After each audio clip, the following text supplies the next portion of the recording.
म्हणजे इतका खाली आहे. आणि पाकिस्तानचा नंबर 108 आहे. म्हणजे आपल्यापेक्षा ते लोक जास्त आनंदी आहेत. त्यांच्याकडं 300 रुपये लिटर डिझेल आहे, 300 रुपये लिटर पेट्रोल आहे, खायला नीट अन्न नाही. ते माणसं आपल्यापेक्षा आनंदी आहेत. आपण सगळं असून दुःखी आहोत. मग भारतातले माणसं कुरकुर का करतात? ते बैलगाडीच्या चाकाला जर वंगण दिलं नाही, ते चाक कसं कुरकुर कुरकुर करतं, तसे आपले माणसं कुरकुरत जगतात. आनंदानं जगत नाही, आनंदानं हसत नाहीत, जास्त प्रसन्न दिसत नाहीत. मग याचं नेमकं कारण काय? याचा शोध घेण्याचा आज आपण या ठिकाणी प्रयत्न करू. आणि याचा जर शोध घ्यायचा असेल तर मला वाटतं आपल्याला जुन्या काळाकडे जावं लागेल.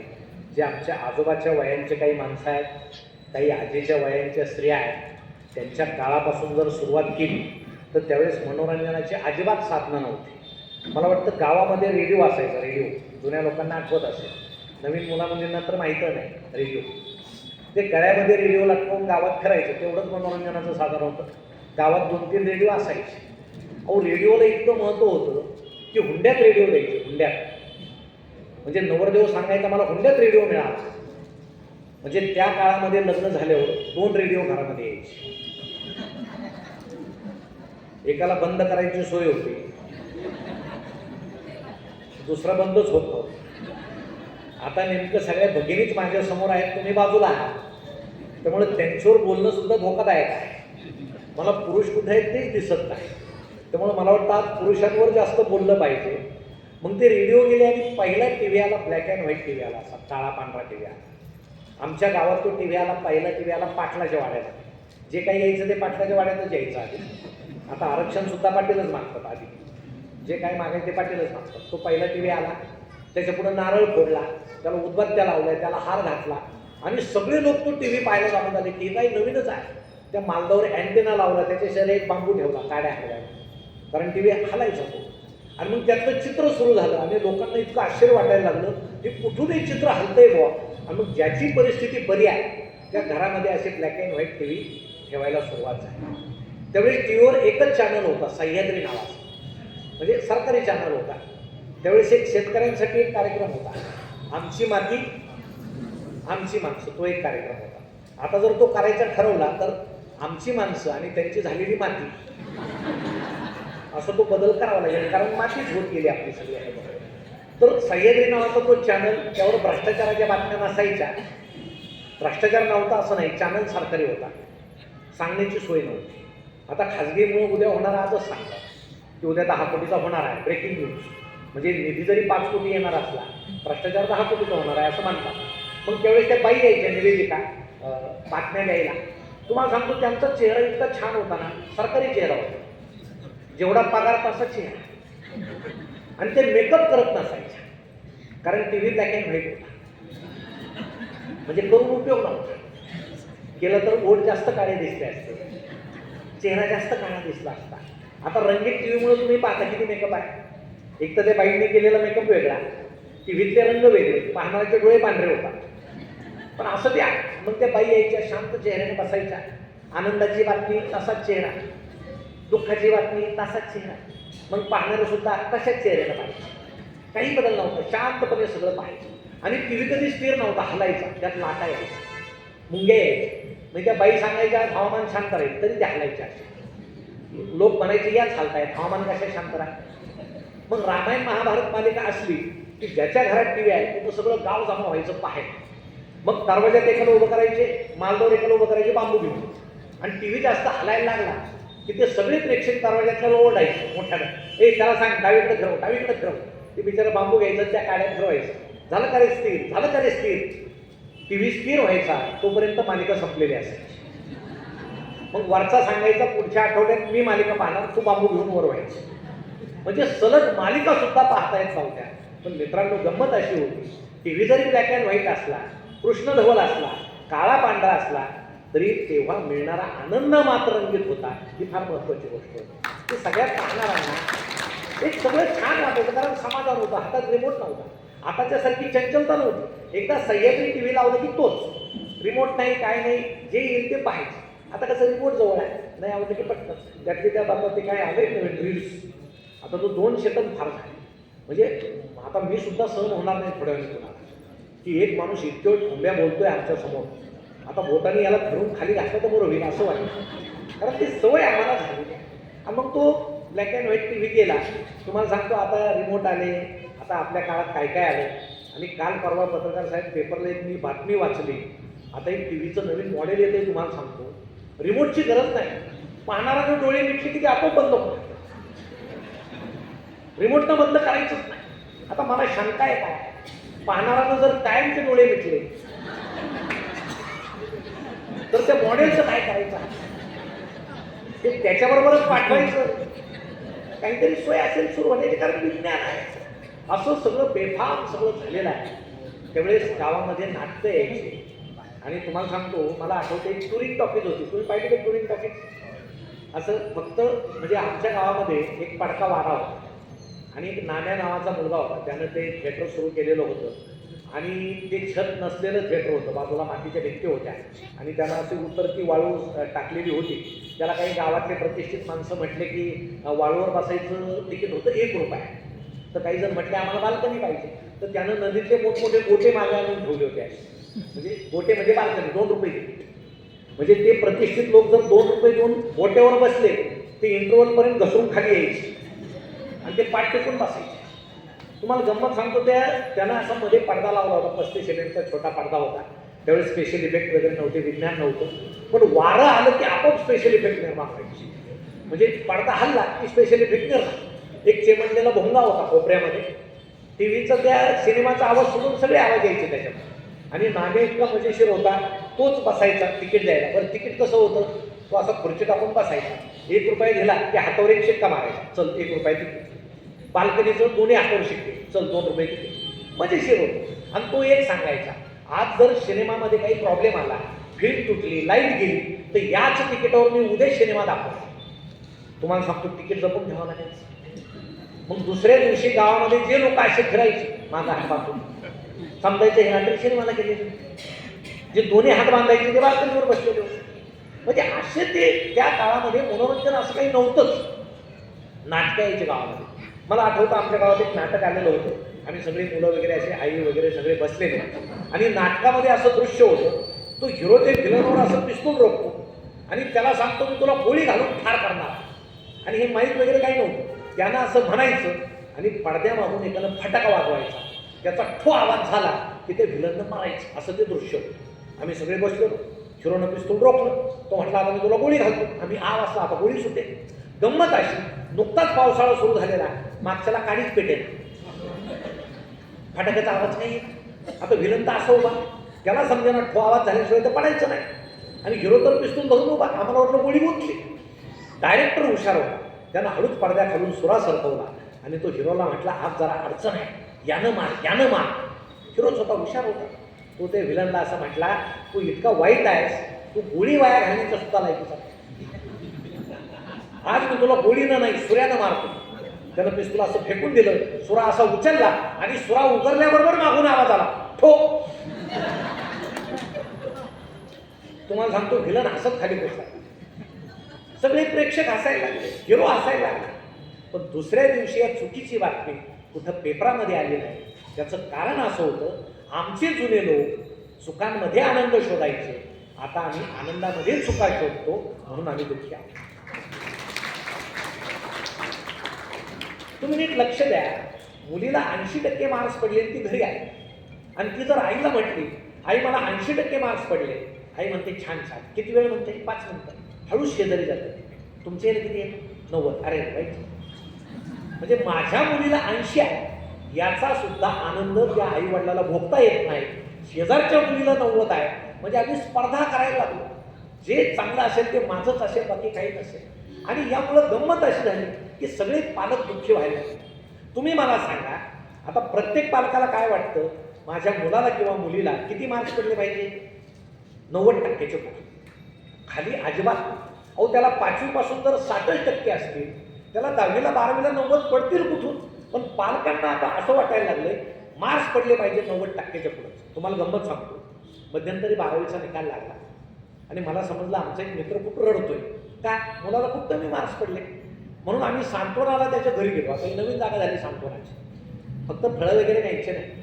आम्ही गेलो त्याच्या घरी, मित्र रडतोय, डोळ्यातून पाणी गळतंय, शेजारी त्याची बायको बसलेली ती रडते आणि पोरगं समोर बसलेलं.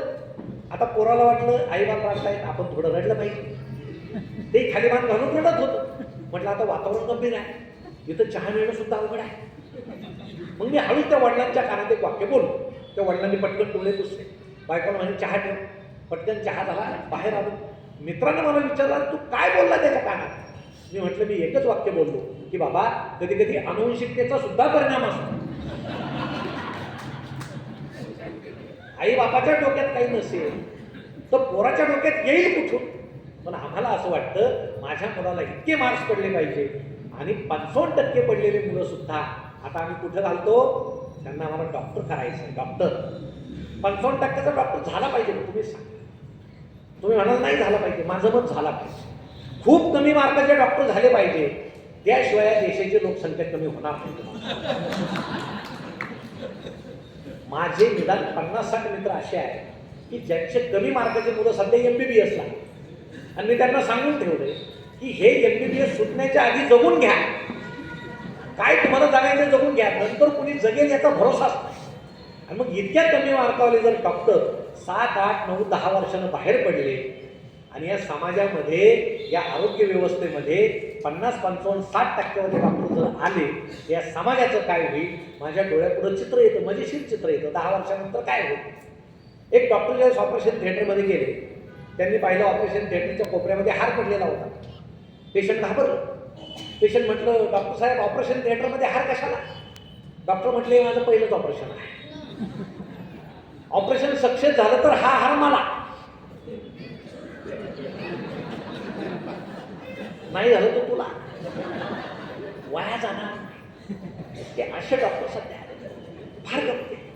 अहो 2 मित्र ज्यावेळेस रस्त्यानं चालले, 10 वर्षानंतरची गंमत सांगतो. एक जण अचानक मोठ्याने ओरडला, दुसरा म्हटला काय झालं. तो म्हटला समोरून जुळ्या बहिणी येत आहेत, सारख्या, रंग सारखा, केस सारखे. तो म्हटला अरे बाबा एकच मुलगी आहे ती. तो म्हटला नाही 2 आहे. ते म्हणजे या वयात असं दिसत असतं, चल म्हणे पुढं. जातात पुढं. हा पुन्हा एकदा मोठ्यानं होतो. आता काय झालं, 2 म्हशी येत आहेत समोर, सारख्या, शिंग सारखे, रंग सारखा. आता इथं वयाचा संबंध येतो कुठं. 2 म्हशी आहेत. हा म्हणतो अरे एकच म्हैस आहे. तू माझ्याकडे बघ, अरे तू सुद्धा 2-2 म्हणे. तुझा सेंटर सरकला, तुला प्रत्येक प्रतिमा 2-2 दिसायला लागली. आपण डॉक्टरांकडे जाऊ. जातात डोळ्यांच्या डॉक्टरांकडे. 10 वर्षानंतरची गंमत आहे. डॉक्टर बसलेले, हे दोघे समोर बसले. हा मोठ्यानं बोलतो डॉक्टर तुम्ही सुद्धा 2-2 म्हणे. प्रॉब्लेम काय. मित्र सांगतो अहो मगापासून याला काय समजतच नाही काय. प्रत्येक प्रतिमा 2 दिसते, दोघंच समोर बसलेले. डॉक्टर म्हणतात किरकोळ प्रॉब्लेम आहे, पण याच्यासाठी तुम्ही चौघं कशाला आले.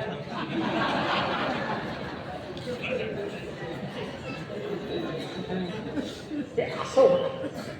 म्हणजे 10 वर्षानंतर आता कान नाक घशाचे आता सगळे एकत्र आहे. 10 वर्षानंतर तुम्हाला सांगतो कानाचा वेगळा, नाकाचा वेगळा, घशाचा वेगळा. त्याच्या पुढे 12 वर्षानंतर उजव्या नागपुरीचा स्पेशलिस्ट वेगळा, डाव्या नागपुरीचा स्पेशलिस्ट वेगळा. तुम्ही डाव्याकडे गेले तो उजवी बंद पाडेल, उजवीकडे गेले डावी बंद पाडेल. एके दिवशी दोन्ही बंद पडतात. पण आता हे सुरू झालेलं आहे. मी जुन्या डॉक्टरांना नावं ठेवत नाही, कारण ते मेरिटनं MBBS MDला गेले, ते MS झाले. आता नवीन ही पालकांना हौस आहे. तुम्ही सांगा 50% मुलगा जर तुम्ही इंजिनियर केला काय होईल. माझं तर मत आहे एखाद्या अशा मुलानं जर पूल बांधला आणि मंत्री आले उद्घाटनाला, तर तो जो काय ती फरशी असते मंत्र्याचं नाव असतं, त्याच्या खाली या मुलाचं नाव, त्याचे 12वीचे मार्क्स लिहिले पाहिजे. 50% याला आहे. ते पाहून मोटारवाले ठरवतील खालून जायचं की वरून जायचं. कारण पुलावून गेलं तर डायरेक्ट वर जाण्याची शक्यता आहे. मग हे जे चाललंय ते फार मजेशीर आहे. अहो पूर्वीचा काळ नव्हता का. माझ्या गावामध्ये एक डॉक्टर होते, मला आठवतं. त्यांचा दवाखान्यावर माडीवर होता, खाली ते राहत होते. मला त्यांची जिनेवरची पाटी अजूनही जशीची तशी आठवते. डॉक्टर बेंदूरकर, दवाखाना, वर जाण्याचा रस्ता. त्यामुळे वर गेलेला पेशंट खाली येईलच याचा भरोसा नसायचा. तरी आम्ही जेव्हा सरकारी दवाखाना होता, आजी मला सरकारी दवाखान्यात न्यायची. एकदा नेलं, 4-5 पेशंट असे उभे होते. सरकारी डॉक्टर खूप हुशार असतात, मला त्यांचं खूप कौतुक वाटतं. ते हात न लावतो ओळखतात ताप किती आहे. स्टेथोस्कोप लावण्याची गरज नाही, ते ओळखतात धडधड किती आहे. मग प्रत्येकाला ते जवळ बोलायचे काय झालं. ते पेपरचे कप्पे कापलेले होते टेबलवर, एक कप्पा घ्यायचे, एक भली मोठी बरणी होती गोळ्यानं भरली, अशी मूठ भरून गोळ्या द्यायची. घरूनच बाटली न्यायची औषधाला काचेची, ते ड्रम घ्यायचे, फाटकन होतायचे. डॉक्टर किती चमचे? काय नाही पे. ड्रम भरलेले आहे, एक्सपायरच होणार आहे, पे. बरा होत नाही तोपर्यंत पे. गोळ्या किती खायच्या? बरं मी भरलेले आहे, खात राहा.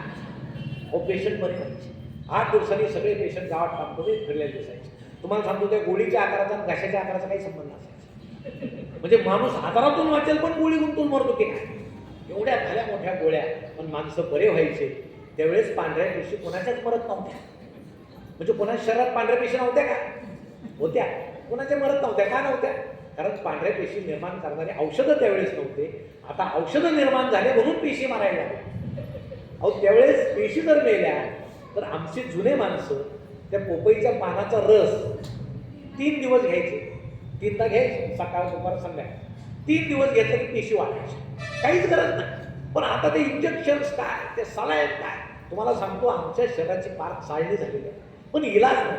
आम्ही अशा अस्वस्थ काळामध्ये जगत आहोत. आणि अशा काळात जर आमची मुलं कमी मार्कावाले मुलं, मग तुम्ही म्हणाल कमी मार्कावाल्या मुलांना कुठं घालायचं? तुम्हाला सांगतो, तो जर चांगला चित्र काढत असेल तर त्याला ब्रश आणून द्या, त्याला रंग आणून द्या. तो जर चांगला खेळत असेल त्याला बॅट आणून द्या, त्याला बॉल आणून द्या. अहो एक क्रिकेटचा सामना खेळला किती पैसे मिळतात? एक चित्र कोट्यवधी रुपयांना विकतं. पण आपल्याला कारकुनी करायची सवय आहे.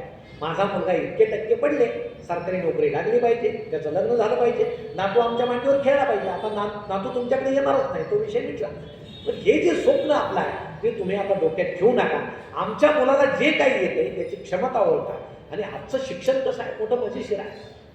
मराठी शाळेत मुलं आहे, जिल्हा परिषदेची शाळा. आता मध्यंतरी गुरुजींनी मोर्चा काढला होता, काय आम्हाला शिकू द्या. आता सरकारनं गुरुजींना इतके कामं दिले, शिकवायचं नाही. जनगणना करा, सर्वे करा, हे करा, ते करा, पुरा आपलं बाहेर.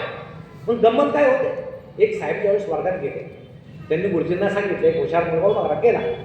साहेबांनी त्याला विचारलं, 7 किती? तो म्हटला 35. साहेब म्हटले सगळ्यात हुशार? म्हणे हाच आहे. म्हणे कसं काय? म्हणे बाकी सारे 35च्या आतच मानतात, हा निदान 49 पर्यंत आला आहे. आणि तुम्ही जसा आम्हाला शिकवायला वेळ द्या, याला आम्ही 49 पर्यंत आणणार. म्हणजे शिकवायलाच वेळ नाही, अशी गंमत आहे. हेच पोरग हायस्कूलमध्ये जातं. आता तुम्हाला सांगतो आमचा अभ्यासक्रम कसा आहे.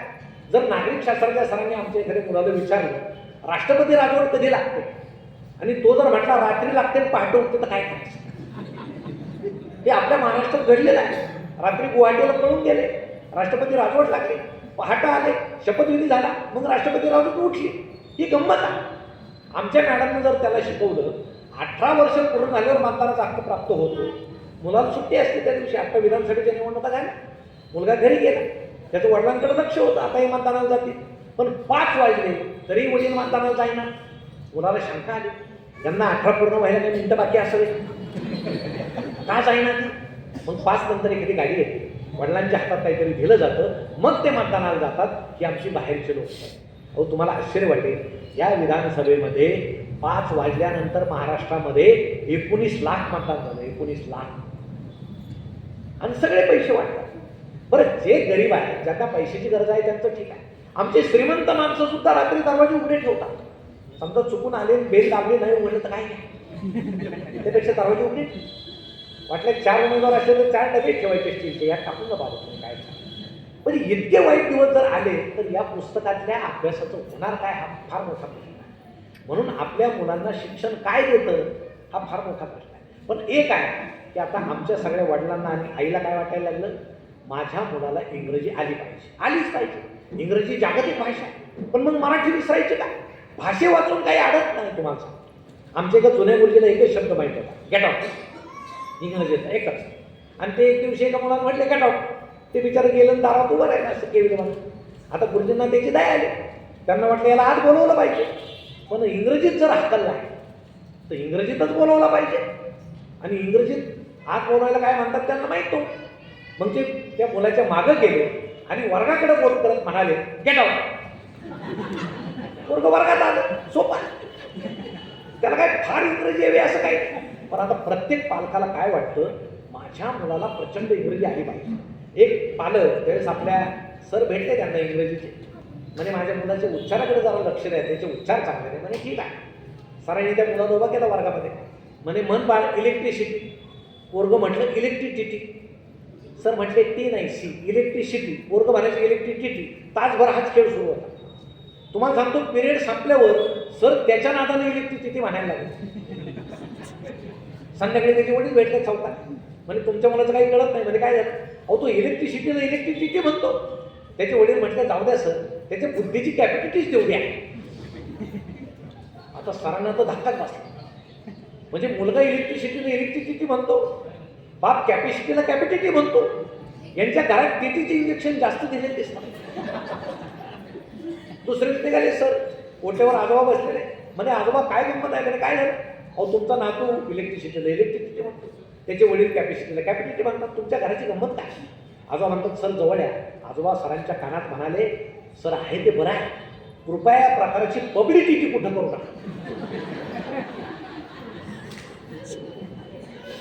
आता पालकच असल्या मुलं काय शिकणार. म्हणून खरे संस्कार कुठं होतात तुम्ही सांगा, कुठं होतात? घरामध्ये, कुटुंबामध्ये पहिले संस्कार होतात, शाळेमध्ये नंतर होतात आणि समाजामध्ये तिसऱ्यांदा होतात. आता कुटुंबामध्ये संस्कार होतात का? पूर्वी जिजाऊनं बाल शिवाजीला गोष्टी सांगितल्या म्हणून शिवाजी घडले. अनेक थोर माणसं आईमुळं घडले.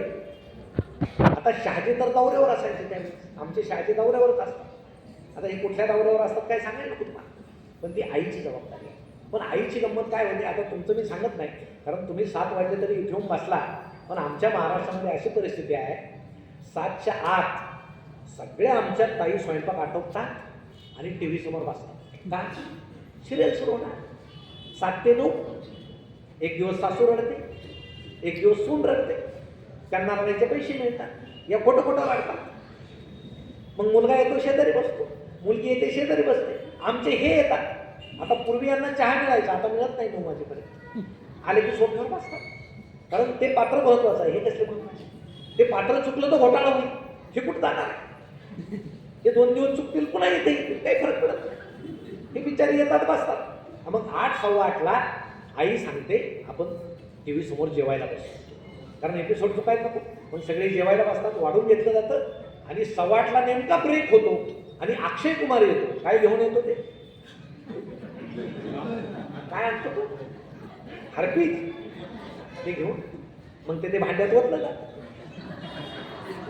मग ते खसखसा धुतलं जातं आणि तुम्ही ते सुरू असताना जेवता. नुसते जेवत नाही, चर्चा होते. मम्मी पप्पांना सांगते त्यांना फार स्वच्छ निघतं बरं का, उद्या घेऊन या, थोडी भाजी वाढू तुम्हाला. आता पप्पांचं काय होत असेल, कुठल्या भांड्यातली भाजी येईल भरोसा नाही. म्हणून बहुतेक पुरुष बाहेरूनच जेवून येतात. ते भांडं नको, भाजी नको, ते वाईट. मग घरामध्ये मुला मुलींवर असे संस्कार जर होत असतील तर फक्त शाळेवर जबाबदारी टाकून चालणार नाही. तुम्ही मला खरं सांगा, आमच्या देवीचं 50 रुपयाचं पुस्तक तुमच्या घरात आहे का? आहेत का पुस्तकं? आमच्या देवीवरचे पुस्तक आहे तुमच्या घरात आहे? आहे, व्हेरी गुड, धन्यवाद. पुस्तकच नाहीत घरात. 4 माणसं असतील तर 8 मोबाईल आहे. भिंतीवर 2 लाख रुपयाचं टीव्ही आहे, 50 रुपयाचं साधं पुस्तक सुद्धा नाही. आणि तुम्ही म्हणता माझा मुलगा बिघडला. अहो बिघडला नाही तर काय होईल? त्याला जर लहानपणापासून पुस्तकच दिसलं नाही काय करू? अहो आज अशी परिस्थिती आहे, मुलं मुली शाळेतून आल्यावर मम्मी पप्पाला त्याच्याशी बोलायला सुद्धा वेळ नाही. मी तुमचं सांगत नाही, पण मी महाराष्ट्रामध्ये पाहतो अनेक मम्मी मोबाईलमध्ये गडलेल्या आहे, अनेक पप्पा मोबाईलमध्ये गडलेले आहे. आणि त्या पोराला वाटतं माझ्याशी कोणतरी बोलावं. शाळेत काय झालं मला मम्मीनं विचारावं, पप्पानं विचारावं. कसे मुलं सुधारतील? ते बिघडणार नाहीत तर काय? आणि पुन्हा म्हणायचं माझं पोरगं बिघडलं. कोणी बिघडवलं? आम्ही बिघडलो. कारण आता तो नवीन आविष्कार आलेला आहे मोबाईल. मोबाईल वाईट नाही, मोबाईल चांगलाच आहे. त्याचा वापर आम्ही कसा करतो ते फार महत्त्वाचं आहे. तुम्ही पूर्वीचं घर आठवा. तुम्हाला आठवतंय का बा जुन्या लोकांना पूर्वीची पहाट कशी होती? मी लहान असताना आई मला चेहऱ्यावर पाणी मारून उठवायची. मी असं उठवायचं, डोळे चोळायचो. आमच्या गावातल्या घरापुढं काही नळ नव्हते, त्यामुळं सगळ्या दमयंत्या आपल्या नदीकडे पळायच्या पाणी आणायला. पुरुष आपले कावड घेऊन पळायचे. मग आई काय करायची? आंघोळ करायची. पूर्वीच्या सगळ्या आया या उजेड होण्याआधी आंघोळ करायच्या. का? कारण नानी घरं हे समोर असायचे आणि त्या भिंतीची उंची किती असायची? कमरे. म्हणून उजेड पडायच्या आत सगळ्या आया आंघोळ करायच्या. आई आंघोळ करायची, आत यायची, मग आईचा मेकअप सुरू व्हायचा. आईचा मेकअप काय असायचा? गळ्यामध्ये जाड बनायचं मंगळसूत्र, नाही नाकामध्ये नथ, मग ती मेन घ्यायची असं लावायची, मग एक कुंकवाचा करंडा असायचा लाकडी, लाल भडक कुंकू असायचं, ते अनामिकेनं असे बुडवायचे, असं घ्यायचे. मग आरसा केवढा असायचा? एक फुटलेला तुकडा मातीच्या भिंतीत रोवलेला असायचा. मग आई खाली वाकायची, त्यात फक्त कपाळ दिसायचं. मग आई पदर घ्यायची, जिभेच्या टोकाला अशी बुडवायची आणि असं छान वर्तुळ काढायची, सुंदर ठसठशीत. झाला मेकअप, कधीही पुसलं जाणार नाही असं सौभाग्य त्यावेळेस. आता टिकल्या आल्या, तुमची चूक नाही टिकल्या आल्या. आता टिकल्या कधी पडतील आणि हे कधी गायब होतील त्याचा भरोसा राहिला.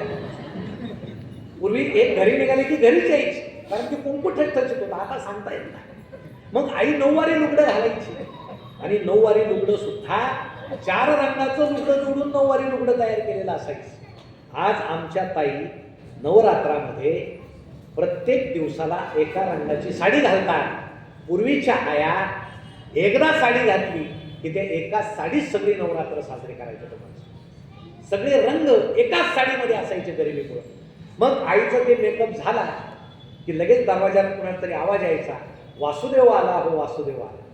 मग डोक्याला ती मोरपंखाची टोपी, गळ्याला इथं गंध, तुळशीची बाळ, हातात चिपळ्या आणि टाळ, आणि तो मस्त असा वासुदेव आला कमरेला असा पट्टा झाब्बा वगैरे बांधलेला उपरणं. मग तो म्हणायचा. मग आई सुपात धान्य घ्यायची, वासुदेवाला त्या झोळीमध्ये टाकायची, त्याच्या पाया पाडायची. मग वासुदेव 4 दाणे काढायचा, पुन्हा अंगणात टाकायचा, दान पावलं म्हणायचा. दान पावलं म्हणजे जसं तुम्ही मला वाढलं तुमच्या घरामध्ये अशी बरकत येऊ. मग इकडं आमचे काम तयार असायचे एका हळीसाठी, आणि आवाज यायचा बटर, पाव बटर. मग एक महबूब नावाचं पोरगं बटर घेऊन यायचं. मग आजीकडून पैसे घ्यायचे, बटर घ्यायचं. त्यावेळेस कप बशान असायचा, मोठ्या ताटलीत चहा असायचा, आणि मग ते बटर त्या ताटलीत टाकलं की ते बटर अख्खा चहा पिऊन घ्यायचं. मग ते बटर हळूहळू हळूहळू खायचं. मग आमचा मेकअप सुरू व्हायचा. घमेल्यात आम्हाला बसवायचं, कारण पाणी नव्हतं जास्त. मग आमचं ते टब होतं, बाट टब. मग घमेल्यात आंघोळ झाली की ते पाणी झाडाला घालायचं. मग एक अर्धी विजार असायची, त्याला ठिकळं असायची. मग अर्धी विजार, पांढरा शर्ट. बरं, आम्हाला शर्टिंगची हौस, शर्टिंग करायची. त्यावेळेस बेल्ट नव्हते, पट्टे नव्हते. मग वरून करदोरा घ्यायचा, करदोरा ढिला असला तर एक काडी घ्यायची, सातारीसारखी आवळायची. झाल्या मेकअप. डोक्याला टोपी. आई असं तेल लावायची, दिवसभर किती वारं भांग मोडणार. बरं, पावडर लावायची चेहऱ्यात. बरं, पावडर म्हणजे त्यावेळेची पावडर काय सांगायची, गिरणीतलं पीठच असेल ते बहुतेक. पण माझा बाबड्या कसा पांढरा शिटी पिसला पाहिजे असं लावलं किती तीट लावायची, काळी तीट इथे इथे. आता इथं का लावायची समजत नव्हतं. आता समजायला लागलं तर आई नाही, अशी परिस्थिती. मग दप्तर घ्यायचे. दप्तर कोणते शॅक वगैरे नव्हते, सुफा युरियाच्या गोण्या खताच्या त्या पाठीवर मारायच्या. म्हणजे आम्ही त्या खताचे ब्रँड आम्ही शिकत होतो. मग शाळेत जायचं. शाळेत तुम्हाला सांगतो कधी कधी ती लारी गंमत यायची. ते अष्टकोनी खोके यायचे, 4 अंडे यायचे, ते वाटेतून आत बघायचे. दिल्ली का कुतुब मिनार देखो, आठवतं तुम्हाला? असं ते सगळं पहा, किती सुंदर होतं. आता तुम्ही मला सांगा सध्याची पहाट कशी आहे? पहाटे उठल्याबरोबर सगळे माणसं काय करतात तुम्हीच सांगा, मी सांगतच नाही. काय करतात? मोबाईल घेतात. आधी मोबाईल घेतात नाही, सगळे मोबाईल घेतात. का? जगाची माहिती. मी झोपल्यावर जगाचं काय झालं असेल. आता तो झोपला तिथंच जग सुरळीत झालं, काही बघायची गरज. पण लगेच हा घेतो की व्हॉट्सअप सुरू. व्हॉट्सअपवर आधी काय येतं, एखाद्याचा फोटो येतो, रात्री ही गेली. मग ओळखीची असो नाही तर नसो, भावपूर्ण श्रद्धांजली 4-5 फुलं टाकून द्यायची. आता आपल्याकडे फुकट आहे, 10-12 टाका, काय फरक पडतो. त्याच्या खाली लगेच दुसऱ्याचा एखादा फोटो येतो, आज यांचा वाढदिवस आहे, म्हणजे यांचा जन्म झाला, जगावर किती उपकार झाले, वाढदिवसाच्या हार्दिक शुभेच्छा. वरचेच फुलं खाली टाकून द्यायची. मेला तरी तेच, आला तरी तेच. आमची पहाट अशी सुरू होते, आभास. अहो, पूर्वी वडील घरी यायचे 6 वाजता तर पोरगं धावत जायचं, बाबा आले बाबा आले. बाबा त्याला पटकन उचलून घ्यायचे, पटापट मुके घ्यायचे पोराचे. दिवसभर पोराची भेट नाही, पोरगं बापाचे मुके घ्यायचं. आई हे दृश्य पाहायची, काय बाप लेकामध्ये प्रेम आहे. आता परिस्थिती बदलली असं मी म्हणत नाही. पप्पा येतात, पोरगं धावत जातं, पप्पा आले पप्पा आले, पप्पा त्याला पटकन उचलून घेतात. हे त्यांच्या खिशातला मोबाईल घेतात, पळून जातो. म्हणजे आता ज्या वडिलांच्या खिशात मोबाईल नाही त्याच्याकडे मुलं येतील की नाही याचा भरोसा आहे. सगळ्याचे फेसबुक अकाउंट आहे, तोंडाला फेस यूज तर फेसबुक खेळतात तुम्हाला. आम्हाला जागतिक चिंतेची सवय आहे. तुम्हाला एक गंमत सांगतो, करून पहा. घरी गेल्यावर तुमचा फोटो टाका फेसबुकवर आणि खाली एकच ओळ आहे, मला सर्दी झाली, एवढंच लिहायचं. तुम्ही बघा एका तासामध्ये तुमच्या ओळख नसलेले, संबंध नसलेले लाखो पुरुष तुम्हाला सल्ले देतील खाली. मॅडम अमुक गोळी घ्या, मॅडम याची वाफ घ्या, त्याचा काढा प्या, हे औषध घ्या. आणि घरात बायको शिंकत फिरते, हा त्याच्याकडे पाच सुद्धा नाही केला. अरे तिला एखादी गोळी आणून दे ना. ती कोण कुठली फेसबुकवरची अनोळखी बाई, तिला सल्ले, मॅडम हा असं करा, असं करा, इथं गोळी आणून दे.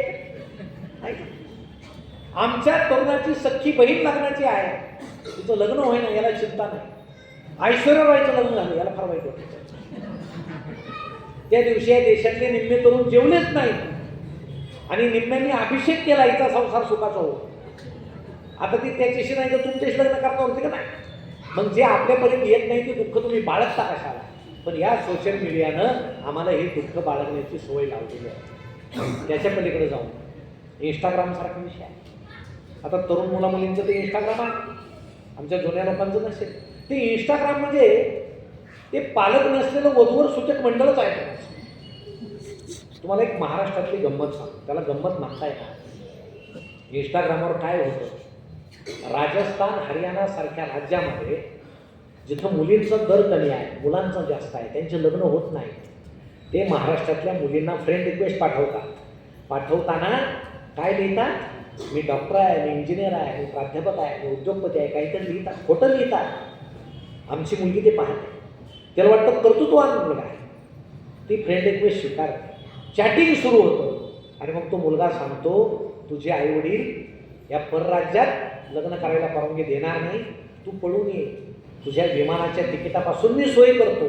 आणि ही मुलगी, ज्या आईनं आपल्याला 9 महिने पोटात बाळगलं, ज्या वडिलांना आपल्याला तळ हातावरच्या खोडाप्रमाणे जपलं, त्या दोघांनाही सोडून ही मुलगी अचानक परराज्यामध्ये तिथं गेल्यावर त्याचा शोध घेते. हा डॉक्टर आहे, याचं हॉस्पिटल असेल. आणि तिथं गेल्यावर त्याला भेटल्यावर तिला समजतं हा डॉक्टर, इंजिनियर, उद्योगपती काही नाही, हा मावाली आहे, हा गुंडा आहे, हा गँगस्टर आहे. पोलिसांचा रेकॉर्ड पहा, या वर्षामध्ये आपल्या महाराष्ट्रातल्या 200 मुली परराज्यामधून परत आलेल्या आहेत, उद्ध्वस्त होऊन परत आल्या. आणि ते इथं आल्यावर काय दिसतं, आईला बाहेर तोंड काढायला जागा नाही, आमच्या वडिलांना गावामध्ये मानवर करून फिरायला जागा नाही. असं जर आमच्या ताई करत असतील तर मी त्यांना विनंती करतो, तुम्ही या आभासी जगाच्या नादी लागू नका, तुम्ही इंस्टाग्रामच्या नादी लागू नका. सगळं फसवा आहे, सगळं खोटं आहे. आणि या खोट्यानं आमचं आयुष्य बर्बाद होतं. पण ते बर्बाद झालेलं कधी समजतं आम्हाला, हे नंतर समजतं. इतकं ते आभासी जगाचे तोटे आहे, पण आम्ही समजूनच घेत नाही. आता आम्हाला सगळ्याला नाद आहे, लहान मुलापासून म्हाताऱ्या माणसापर्यंत आम्ही मोबाईलची वेडे झालेलो असतो. आता इथं तरुण का नाही, त्यांना मोबाईल आहे, ते त्यात घडलेलं आहे. अहो काही माणसं अशी पाहतात, म्हणजे विनोद झालेला सुद्धा त्यांना कळत नाही, ते असे पाहतात का, ते मोबाईलनं बदल झालेले आहे, त्यांचे पेशी मेलेले आहे. एक माणूस व्हॉट्सअप खेळता खेळता शेजाऱ्याच्या घरात गेला चुकून, त्याच्या लक्षातच आलं की व्हॉट्सअप खेळत खेळत शेजाऱ्याच्या घरात शिरला.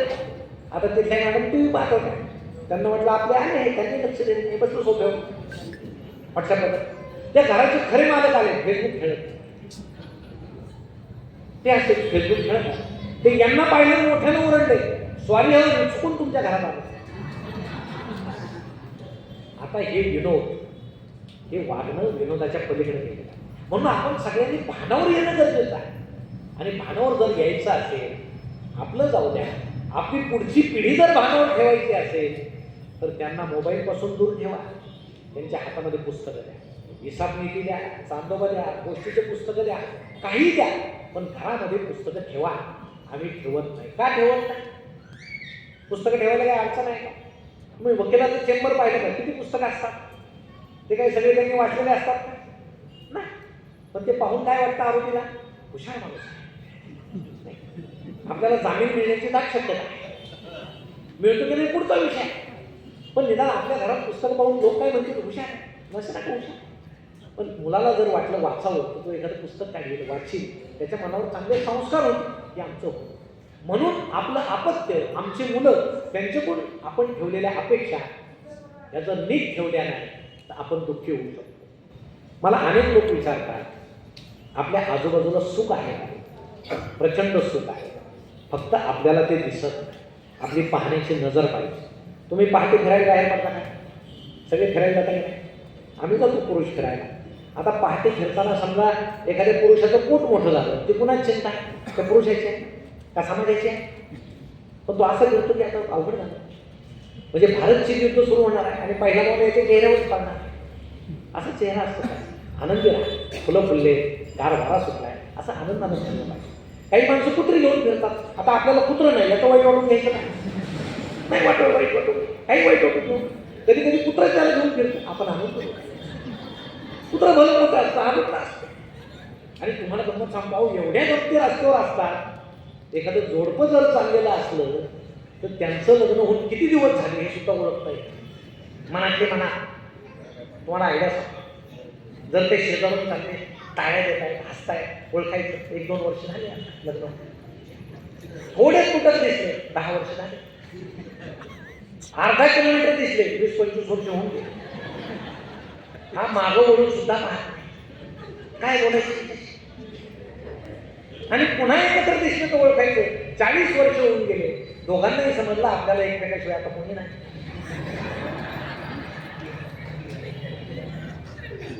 फक्त आपलं जोडपं नसलं पाहिजे, एवढाच प्रॉब्लेम. असं ओळखतंय खूप मला. तुम्हाला गंमत सांगतो, एकदा मी पहाटे फिरायला बाहेर पडलो. अंधार होता, असं दुसत नीट दिसत नव्हतं. आणि असा चालताना अचानक एक स्त्री माझ्या जवळून गेली. मला म्हटली गुड मॉर्निंग. मी म्हटलं गुड मॉर्निंग. कोणता पुरुष म्हणणार नाही, म्हणणार म्हणतोच. मी म्हटलं आता घरी आलो.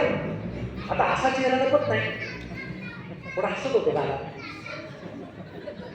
आता पत्नी लगेच ओळखते बरं का चेहऱ्यातला बदल. ते म्हटले आज काहीतरी घडलंय. म्हटलं नाही तसं नाही, काहीतरी झालंय कसं नाही. म्हटलं काय झालं? एक स्त्री माझ्या जवळून गेली आणि मला म्हटली गुड मॉर्निंग. ती म्हटली मीच होते. तुम्हाला सांगतो लगेच चेहरा पाडला. आता ती म्हटली हा कुठला आनंद आहे? बायको म्हटल्यावर दुःख, दुसरी स्त्री म्हटल्यावर आनंद. ही आमच्या पुरुषांची जी दृष्टी आहे ती चुकीची आहे. भारतीय पुरुष दूरदृष्टीचा आहे, म्हणजे अशा पद्धतीनं दूरदृष्टीचा आहे. त्याला जवळचं सुख दिसत नाही. ही माझी पत्नी, की मी आजारी पडल्यावर माझी आई होते, माझी आजी होते, माझी मुलगी होते, सगळे लोक तिच्यात आहे. पुरुष पाहतच नाही. आमची स्त्री त्या पुरुषाकडे पाहत नाही की मला अडचण आल्यावर हा माझा असणारा पती, हा माझ्या वडिलांचं काम करतो, माझ्या भावाचं काम करतो, माझ्या मुलासारखी माझी सेवा करतो. हे रूप एकमेकात दडलेले आहे, आपल्याला ते दिसत नाही. आपण दूरचे सुख पाहायला जातो आणि दुःख फार वाईट आहे. तुम्हाला सांगतो, काही माणसं पहाटे उठतात आणि टी व्ही समोर बसतात. कशाला? ते रामदेव बाबा येतात ते पहाटे नाही. आता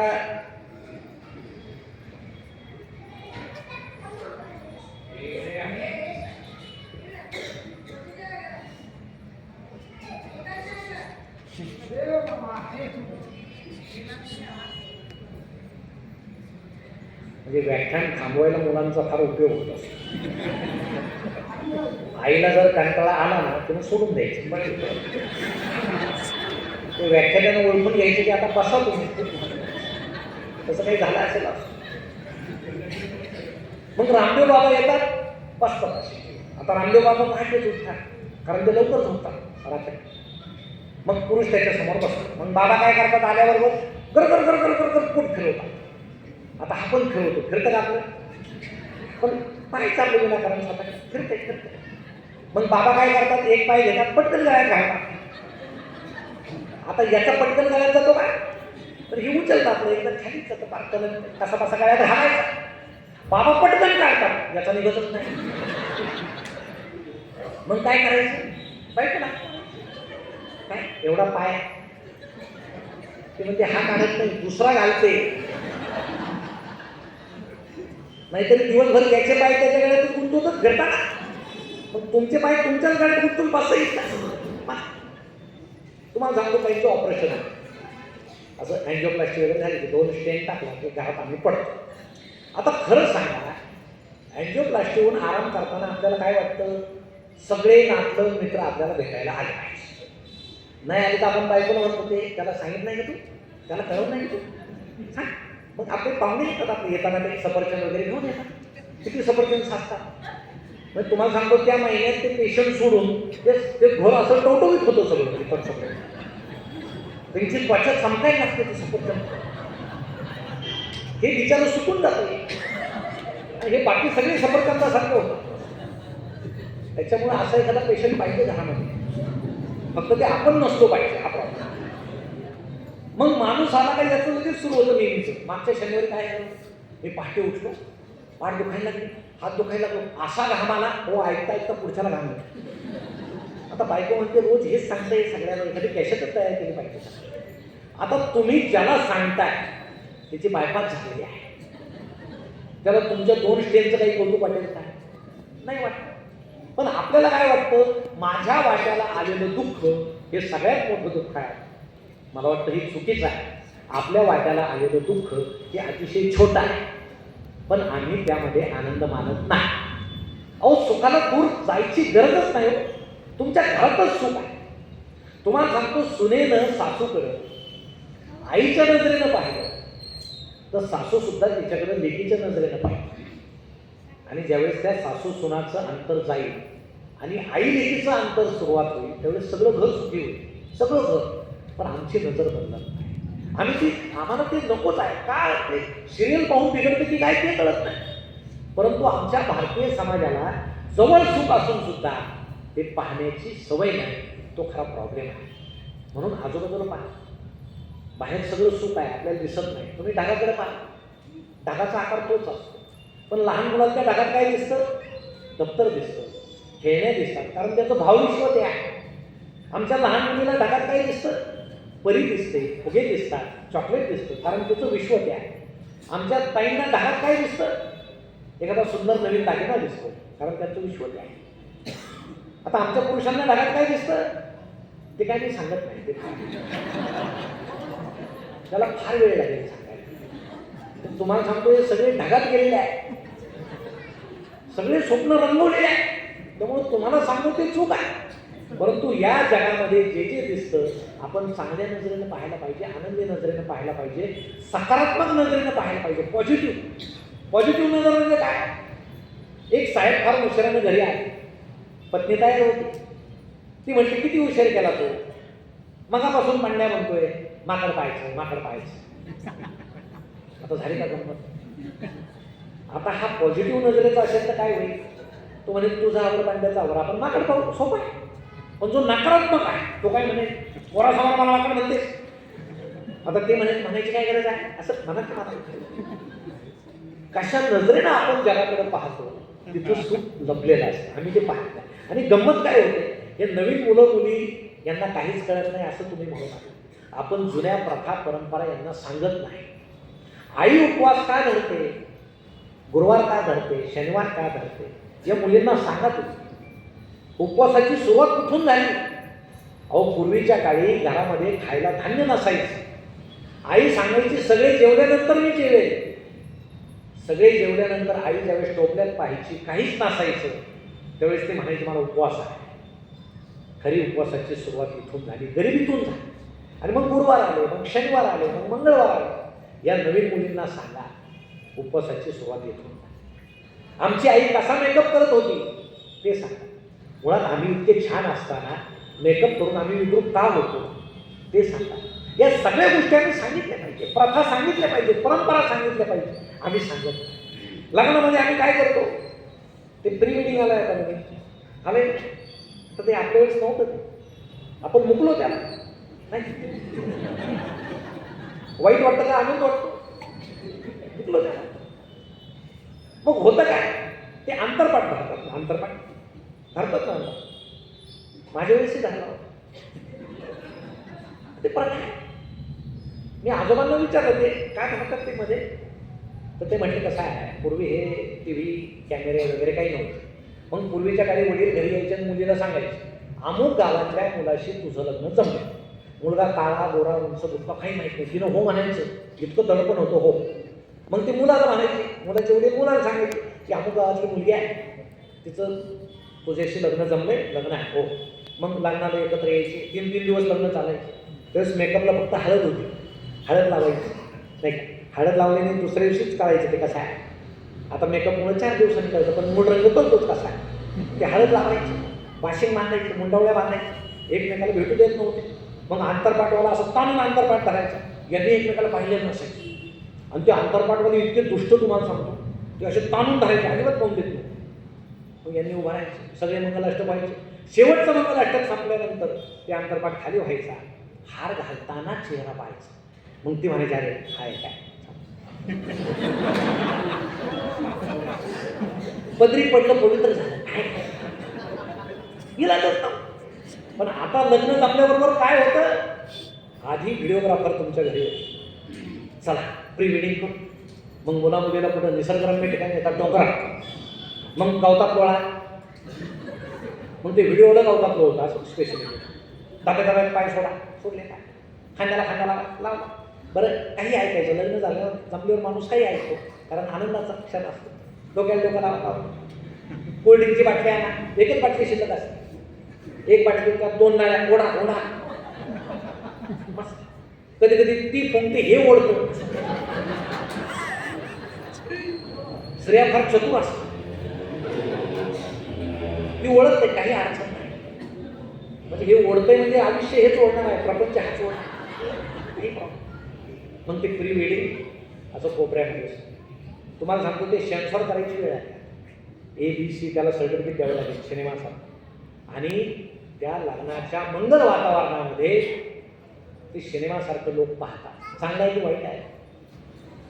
आता ते प्री वेडिंग इकडे सुरू आहे आणि हे आंतरपाठवाले ताणून आंतरपाठ धरतात. कशाला धरतो बाबा, महिना झाला कोंबडच फिरता येते, कशाला आंतरपाठ करतो. मग काहीतरी एक बंद करा, प्री वेडिंग बंद करा, आंतरपाठ बंद करा. काय बंद केलं पाहिजे, प्री वेडिंग. अहो लग्न हे पवित्र आहे, त्या पवित्र ठिकाणी तुम्ही असं प्रेमाचं उघडं वागलं प्रदर्शन करता, कशाला करता. तुमचं लग्न लावायला 3-4 हजार लोक आले, ते तुमच्यावर तांदूळ टाकून तुम्हाला परवानगी देणार आहेत प्रेम करायला. बरं मोबदला म्हणून आपण त्यांना जीव घालणार आहोत, फुकटे आले नाही, तसं कोण येत आहे नाही. मग ते गरज नाही ते करून, हे फार वाईट आहे. अहो ते लग्नाचे फ्लेक्स सुद्धा तुम्हाला सांगतो, त्यासाठी पहिल्यासारखे डोक्याला डोकं नवरा नवरी असतो टक्कर देण्यासाठी. अहो तसंच सभ्य छान तुम्हाला सांगतो, शरीर हे असं ठेवावं, शरीर हे दर्शनाची गोष्ट आहे, प्रदर्शनाची नाही.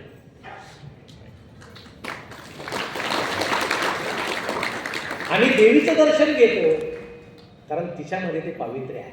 आमचं शरीर, आमच्या ताईचं, आमच्या आईचं शरीर हे दर्शन घ्यावे अशी गोष्ट आहे, त्याचं प्रदर्शन तुम्ही करू नका. कशाला करता प्रदर्शन. मग ह्या जुन्या परंपरा कोण सांगेल, आमच्या मुलांना कोण समजावे. अहो जुन्या काळी जर विजार फाटली शाळेत जाताना, आई सांगायची तसं जाऊ नको, मुलं हसतील, गुरुजी हसतील, ती बारीक सोयीनं रफू करायची. आमच्या ताईचा फ्रॉक फाटलेला असेल तर आई सांगायची तसं जाऊ नको, ती शिवायची बारीक सोय. कपडे फाटले की प्रतिष्ठा जायची पूर्वीच्या काळी, बरं का, फाटल्यावर. आता बघा आजूबाजूला बघा, जेवढं फाटलेलं तेवढी प्रतिष्ठा जास्त. चांगली पॅन्ट 1000ला आहे, फाटलेली 2000ला आहे. ती शिवून फाटतात की फाडून शिवतात अजून मला कळालं. मध्ये पुण्याला गेलो कॅटरिंगला, समोरून तरुण तरुणींचं टोळकं आलं. तुम्हाला सांगतो बॉम्ब स्फोटात उद्ध्वस्त झाल्यासारखे दिसत होते. कोणाचं इथं फाटलंय, म्हटलं नुकतेच युक्रेनवरून आले, कोणाच्या पॅन्टीत गोळ्या शिरल्या. आणि आई सुद्धा सांगते ते माझा नाही का तो जास्त पॅन्ट फाटलेला तो माझा आहे. काय कुठं चाललं हे सोड, परंपरा यांना शिकवा. अहो केटरर्स नव्हते, हे स्वयंपाक करायला केटरर्स नव्हते, गाव करायचे, सगळं गाव राबायचं, वाढायला लागणार गाव. आता गंध लावणाऱ्यापासून भाडोत्री आहे, आता तो टिळा लावतो, तो सुद्धा भाडोत्रीचा आहे. तो भाडोत्री असल्यावर कसा टिळा लावणार, ते छान करून खेळा झोपल्या का, त्याला काही गरज आहे. चल त्याच्या आखाने झाले चल. लापशी करायची पुढे, आपल्याकडे लापशी करतात का, एक गव्हाचा भांडा असतो त्यात गुळ टाकायचं, मला आठवतं लहानपणी ते लापशी करायचे आणि ते एका खोलीत झाकून ठेवायचे. मग दुसऱ्या दिवशी पंगत बसली की एक म्हातारबुवा त्या पंक्तीमध्ये फिरायचे आणि एक म्हातारबुवा लापशीनं ते खोऱ्यानं गमेल्यात लापशी द्यायचे. वाढणारे गावातलेच असायचे.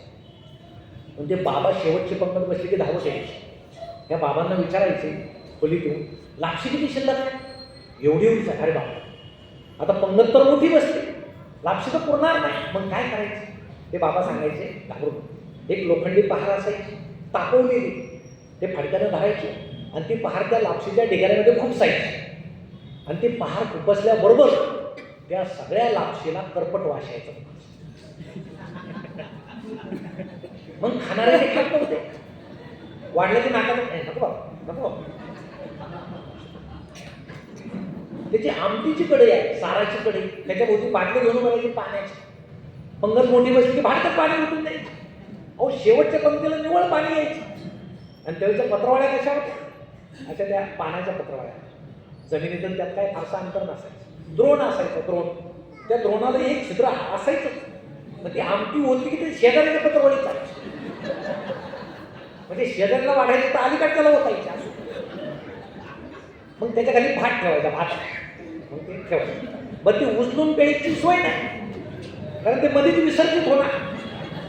तुला प्यायचं तर खाली वाकून पे, मग पुरायची ना आमटी. आता भुरभुर करत पितात, पुरायची. आणि इतकं सगळं सत्व होतं.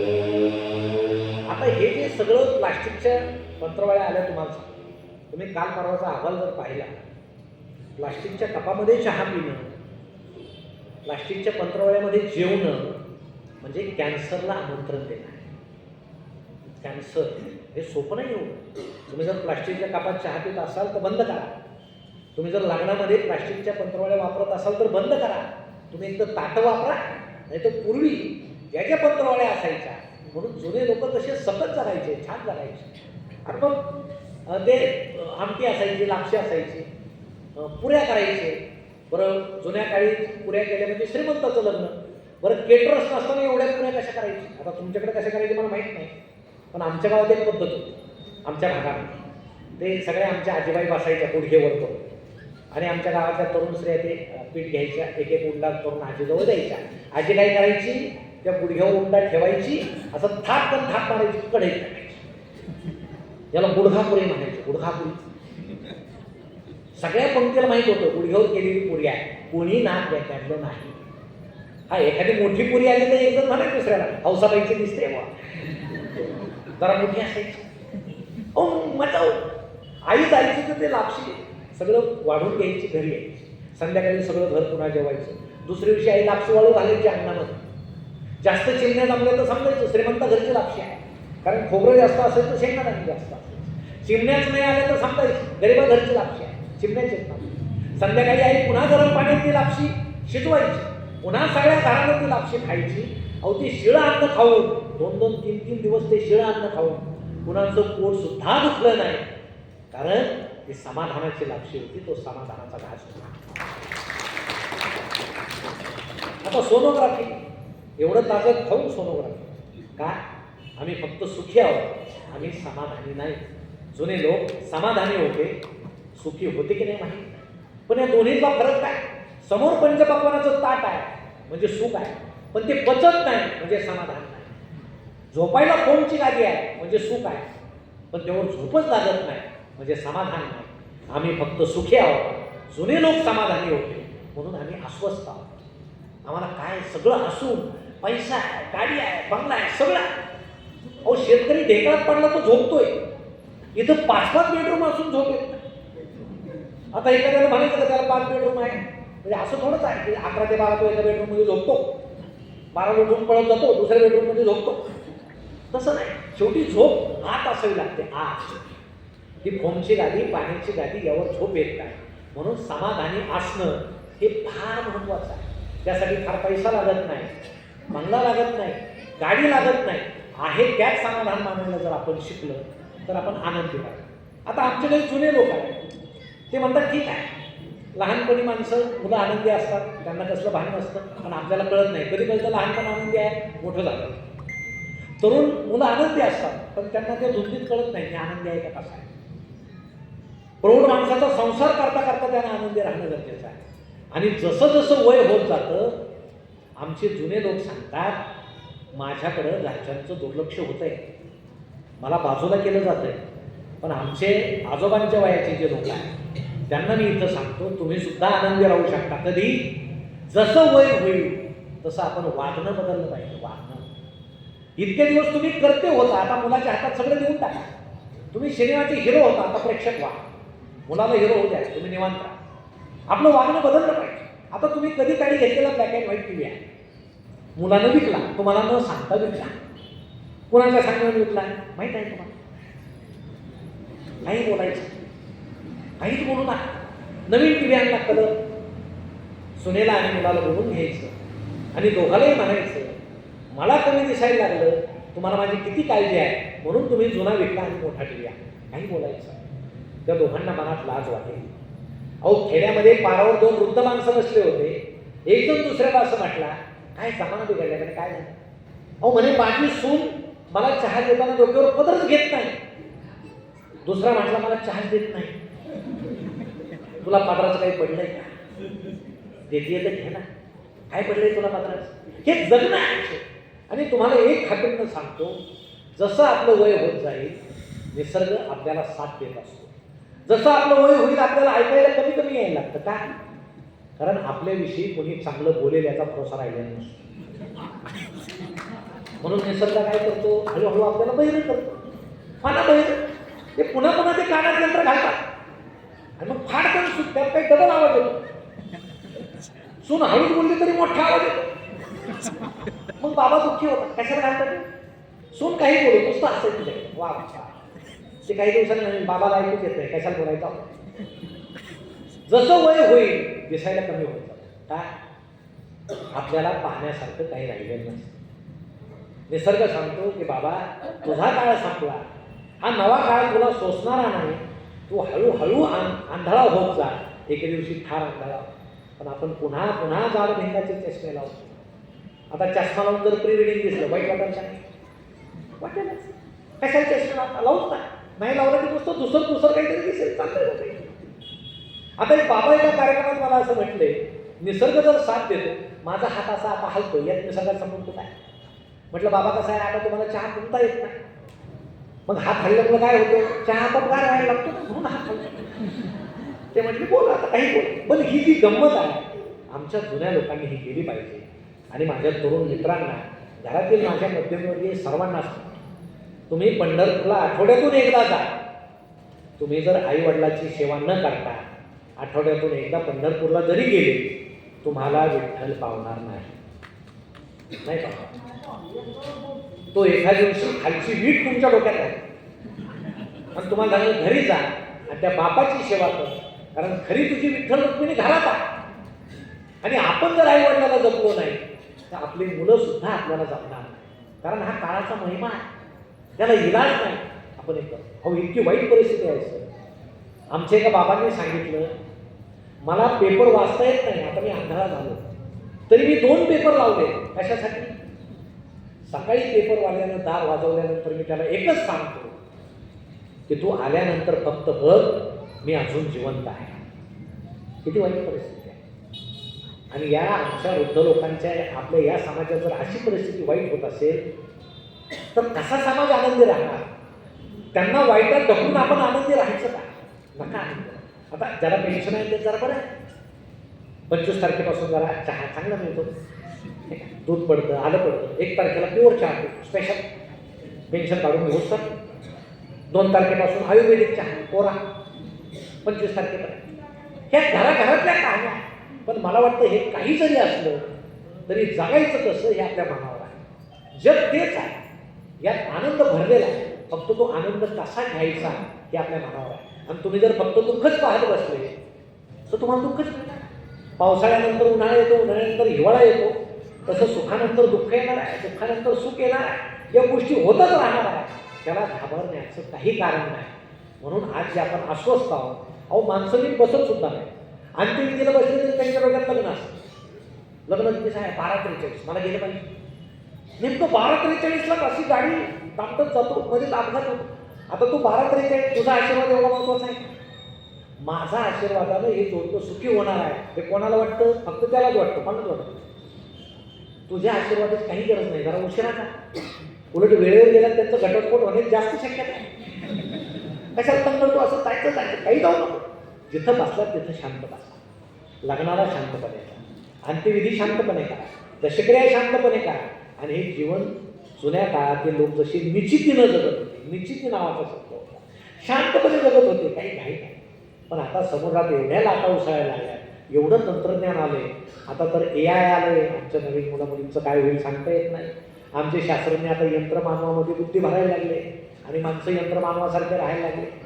काही दिवसांनी यंत्रमानव बोलू लागतील, चालू लागतील, त्यावेळेस आपल्याला ते पृथ्वीवर ठेवतील याचा भरोसा राहिला नाही. आता माणसं रजेचा अर्ज सुद्धा स्वतः करत नाही, AI ला सांगतात मला रजा पाहिजे, अर्ज देऊन. 4-5 प्रकारचे अर्ज येतात, बॉसला देऊन टाक. जागतिक चित्रकला स्पर्धा झाली, त्यात जो पहिला नंबर आला चित्रकाराचा त्याला बक्षीस द्यायला वर बोलवलं. त्यानं सांगितलं हे चित्र मी काढलेलं नाही, हे AI नं काढलेलं आहे, आर्टिफिशियल इंटेलिजन्सनं काढलेलं आहे. आता खरं काय आणि खोटं काय यातला फरकच कळेल असा झाला आहे. आणि ह्या विचित्र युगामध्ये आता आपल्याला जर आनंदी जगायचं असेल तर मी एकच सांगतो, यंत्राला आपल्या ताब्यात ठेवा, यंत्र आपल्यावर आरूढ होऊ नका. अमेरिकेमध्ये काही क्लब स्थापन झाले, माझ्याकडे ताई आहे तिथं, त्यांना सांगतो. त्या क्लबला नाव आहे सोशल सोसायटी. म्हणजे एका मुलीनं तिच्या वडिलांच्या हातात मोबाईल दिला, सांगितलं पप्पा 24 तासातले 20 तास माझे यावर जातात, इथून पुढे मी साधा बटनाचा मोबाईल वापरणार आहे. आणि क्लब स्थापन केला, मैत्रिणी गोळा केल्या. एक दिवस पुस्तकं वाचतात, एक दिवस सिनेमे पाहतात, एक दिवस सहलीला जातात, एक दिवस गाण्याच्या भेंड्या मजा करतात. मोबाईलपासून दूर राहायचं. आता त्या सांगतात आमचं स्वास्थ्य चांगलं राहिलं. पण तुम्हाला सांगतो आमच्या भारतामध्ये काही खरं नाही. म्हणजे प्रशिक्षित लोकच नाही, जे येतं ते प्रशिक्षण दिलेलं नसतं, प्रवाह पतित आहे, वाहत जातात. म्हणजे 140 कोटीच्या लोकसंख्येच्या देशामध्ये किती मोबाईल असतील? 120 कोटी मोबाईल आहे. 120 मोबाईल हाच माझा मित्र आहे. पण आमचे जुने लोक, आता मोदी साहेब परदेशात गेले कोरोनाच्या काळात, तिकडे ते पंतप्रधान वगैरे म्हटल्यावर तुमच्या भारतातले लोक किती हुशार आहेत. ते कोरोनाच्या आधीपासून हातात हात मिळवत नाही, ते दुरून नमस्कार घालतात, राम राम. त्यांच्या गळ्यामध्ये मास्क असतो, म्हणजे उपरणं, गळ्याला बांध, तोंडाला बांध, कानाला बांध. आमचे जुने लोक किती हुशार होते, दुरून नमस्कार घालतात. देवाचं नाव घेता येतं, अंतर राखता येतं, संसर्ग होत नाही. पण मला जरा वेगळी शंका आहे, काही देशामध्ये नमस्काराच्या पद्धती कशा आहेत? पाश्चिमात्य देशामध्ये माणूस माणसाला भेटलं की नाकाला नाक लावतो, गालाला घाला घालतात, डोक्याला डोकं लावतात. आमच्या जुन्या लोकांना माहीत असावं आमची पुढची पिढी काही लायकीची आहे, त्यांना शंका असते, त्यामुळे ते पूर्ण सुरू केलं जाईल. तुम्हाला सांगतो तशी एखादी पद्धत आमच्या भारतात असते ना, काही माणसं घरीच गेले नसतील. माणसं ते रस्त्यावर दिवसभर नमस्कार करतच फिरले असते, माणूस भेटलं की ना आला नाकाला नाही. पण आमची जमातच विचित्र आहे, एकदा वाहत चालली की वाहतच जातात. म्हणून या मोबाईलच्या या युगामध्ये प्रचंड वाहवत गेले ते माणसं. मला वाटतं असं करू नका, आनंदी जगा. आणि मला वाटतं आनंदी जगण्याचा हाच मंत्र आहे की सर्वांनी एकत्र येणं, आराधना करणं, ध्यान करणं, या अदृश्य शक्तीवर विश्वास ठेवणं आणि वाचन करणं. आमचे वाचत नाही होतं, किती मजा होती पूर्वीच्याकडे. तुम्हाला एकदम विनोद सांग, आमच्या जुन्या नवीन मुलांना तर माहिती आहे, राम गणेश गडकरी नावाचे लेखक होते. आमच्या बाबांना माहीत असतील पुलंची त्यांची भेट कुठे गेली झाली नाही. एकदा त्यांच्या भावाच्या उशीखाली विंचू निघाला, विंचू. भाऊ घाबरला, उठल्याबरोबर त्या गडकरींना म्हटलं माझ्या डोक्याखाली विंचू निघाला. गडकरी म्हटले दगडाखाली दुसरं काय निघणार? भाऊ हसला की असं सगळं मजेशीर वातावरण, निकोप होतं. आणि निकोप वातावरणामध्ये जगणं आपण शिकलं पाहिजे. म्हणून का वाचावं याचं एक शेवटचं उदाहरण तुम्हाला सांगतो. एक मुलगा कॉलेजमध्ये जाताना रोज लायब्ररीत जायचा आणि पुस्तक बांधायचं रोज, एकदा कथेचं, एकदा कादंबरीचं. अहो सगळ्या प्राध्यापकांना इतकं आश्चर्य वाटायचं, किती मोठा वाचक आहे, रोज एक पुस्तकाचा फडशा पाडतो. पण खरं कारण वेगळं होतं तुम्हाला. त्या लायब्ररीयन खूप सुंदर होत्या, म्हणून हा रोज जायचं. बरं त्यावेळेस मोबाईल नव्हते, मग त्याला असं वाटलं की आपण हिच्याशी लग्न केलं पाहिजे. त्यानं पत्र लिहिलं, पत्र देण्याचं धाडस झालं नाही. 6 महिने 7 महिने नैराश्यामध्ये गेला. त्यानं एके दिवशी आत्महत्या केली. सगळ्यांना वाईट वाटलं, इतका चांगला वाचक गेला. एक प्राध्यापक म्हटले जास्त वाचक होतं त्यामुळे गेला असेल नाही, पण खरी गंमत तुला त्यानं आत्महत्या केल्यापासून ती मुलगी रोज रडत होती. 15 दिवस झाली ती लायब्ररीत रोज रडते.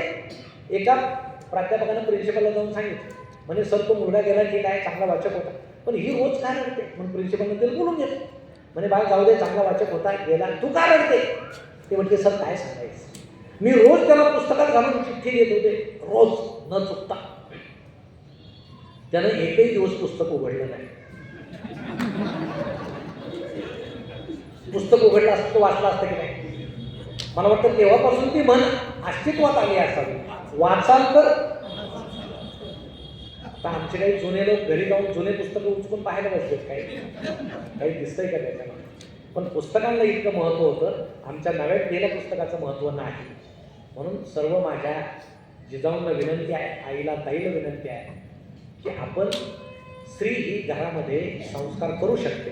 आता जिजाऊचं रूप, सावित्रीचं रूप, आमच्या देवीचं रूप, स्त्रियांना किती चांगले दिवस आले, बरोबर.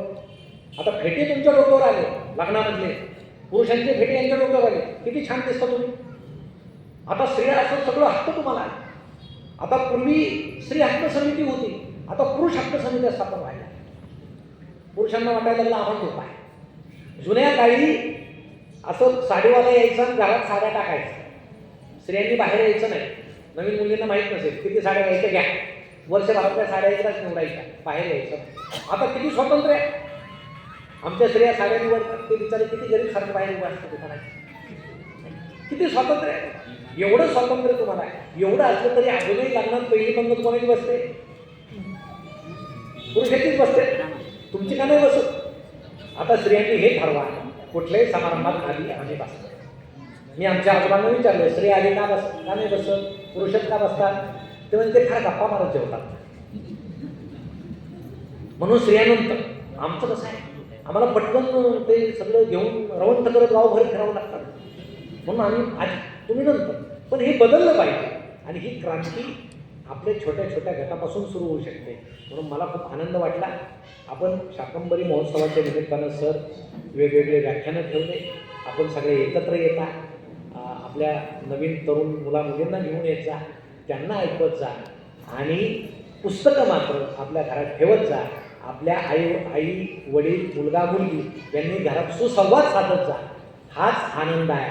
आनंद इतरत्र कुठेही नाही, आपल्या जवळ आहे. तो पाहण्याची दृष्टी ठेवा, तुम्ही सगळे आनंदित व्हाल. धन्यवाद.